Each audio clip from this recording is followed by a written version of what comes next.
كده الساعة.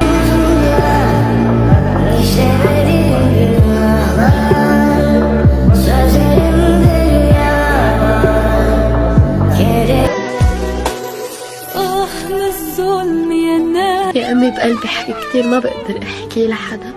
يا ريت بقدر ضمك وأبكي، بس والله بخاف تبكي على وجعي. يا أمي شو نفسي أحكي لك إنه بنتك اللي ازيكم عاملين ايه؟ يا رب تكونوا بخير. نبدأ الفيديو، تنسوش لايك واشتراك بالقناة وتفعلوا زر الجرس عشان يوصل لكم كل جديد. ازيكم يا اجمل فانز، وحشتوني جدا. فيديو اليوم معانا مفاجآت قوية جدا لكل الفانز، واول مفاجأة معانا واخيرا فلوج سفر ندى واحمد وعيلة برنسو. كمان هتعرفوا هم سافروا فين بالظبط. شوفوا معانا ايه احلى وعيلة الاسطورة راحوا الفندق ليه كام يوم، هتتفاجئوا. واخيرا مجنون ندى واهم التوقعات في الحلقات الجاية، والمسلسل هيخلص امتى، وهتتصدموا لما تعرفوا ندى هتموت في النهاية ولا لأ. فيديو اليوم حلو جدا وكله معلومات تهم كل الفانز، بس كملوا. وقبل ما نبدأ ما تنسوش اللايك وشوفوا للنهاية لو بتحبوا عيلة الجمل. يلا بينا نبدأ. وهنبدأ مع آية أحلى وسبب وجودهم في الفندق كام يوم. والحقيقة آية شاركتنا بستوري ليهم وهم في طريقهم للفندق عشان تصوير مفاجأة لكل الفانز. يعني يا جماعة هم في الفندق من يوم الجمعة تقريبا. صدقت يا جماعة النهاردة لحد أول يوم في المدرسة واحنا ما رحناش، احنا هنا في الأوتيل، فبإذن الله بقى مش عارفة إذا كانوا يروحوا بكرة ولا لأ. حوزة مهمة، غزل بتحب حودة جدا وشايفاه زي باباها. بجد فظوع، تقول يا نهار أبيض يا نهار أبيض. ما يدوش معايا سكة يا جماعة والله. تقول يا جماعة واللي هو ببطء كده بيعملوا كل حاجة بالراحة. بسنة ما تقولش على حوده. الله بتعشق حودة، هي بتقولي حودة ده أبويا يا ماما، حودة ده أنا بحبه خالص. طبعا غزل قالت كده لما آية قالت على محمود وكمان سلمى مراته انهم بطاقة جدا، والسبب ان محمود بيخلي باله من غزل وكمان يزن ان والدهم مسافر. ربنا يخليك ليهم يا حودة وما يحرمهمش منك ابدا. وعشان بنتكلم عن حودة، احلى لقطة في الفيديو كله مع سلمى مراته وقمة في الرومانسية. حضرني موقف.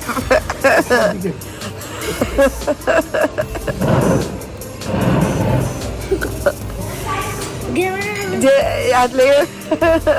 ودلوقتي تعالوا نروح للمفاجأة الكبيرة معانا، وهي سفرية ندى واحمد وعيلة برنس مصر. وتوقعنا اما العيلة تكون سافرت السعودية او تركيا، والحقيقة برنس امبارح شاركنا بالصورة دي مع عيلة ندى واحمد من اسطنبول.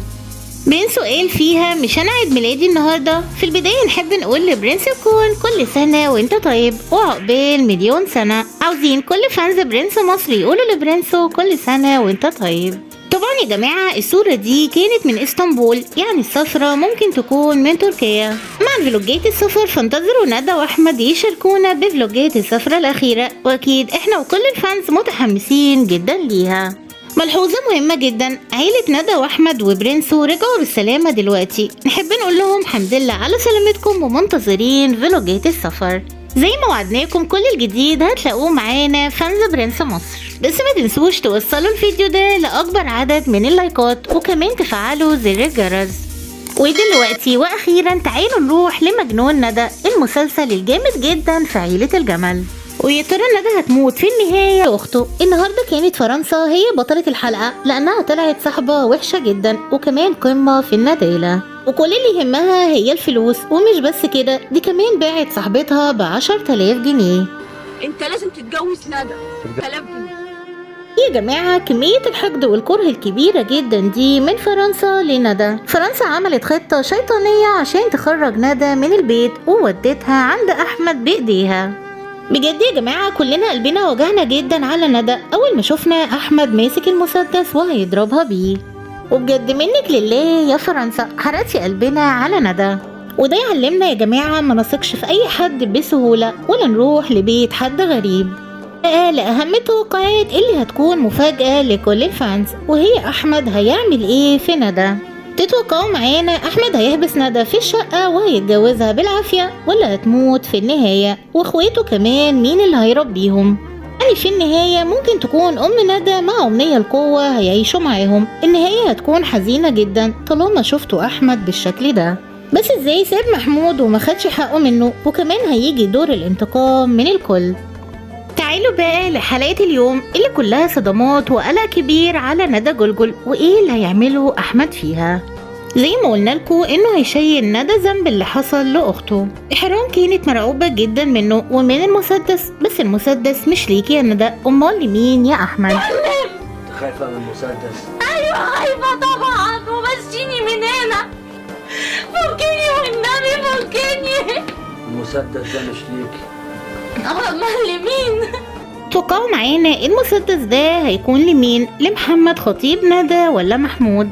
لأن أم ندى وخطيبها اتفقوا إنهم يراقبوا أحمد ويمشوا وراه عشان يعرفوا طريق ندى، لأن مفيش غيره إلا يخطفها. بنتوقع أحمد ينتقم من محمد خطيب ندى. جد يا جماعة المسلسل فيه تشويق كبير جدا ونهاية هتصدم الجميع. عارف إن وجودي مكركب لك بطنك ومخلي عندك جرأة تيجي معايا ولا هتعمل حكاية؟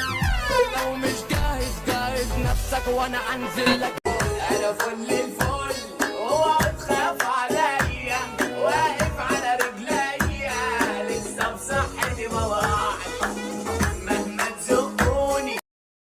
وبس كده وصلنا لاخر الفيديو، بس ما انتهاش سؤال الفانز الفيديو اليوم هو عايزين كل فانز برنس مصر يتوقعوا دلوقتي في الكومنتات مجنون ندى هيعمل ايه الحلقه الجايه. التوقع الصحيح هيظهر معانا الحلقه الجايه. شوفوا الفيديو كله وحلوا كمان السؤال وكملوه عشان اسامي الفانز اللي فازوا في المسابقه. وهنا وصلنا للنهايه، ما تنسوناش في اللايك والاشتراك وتفعيل زر الجرس عشان يوصل لكم كل جديد. اشوفكم الفيديو الجاي، بحبكم جدا، مع السلامه.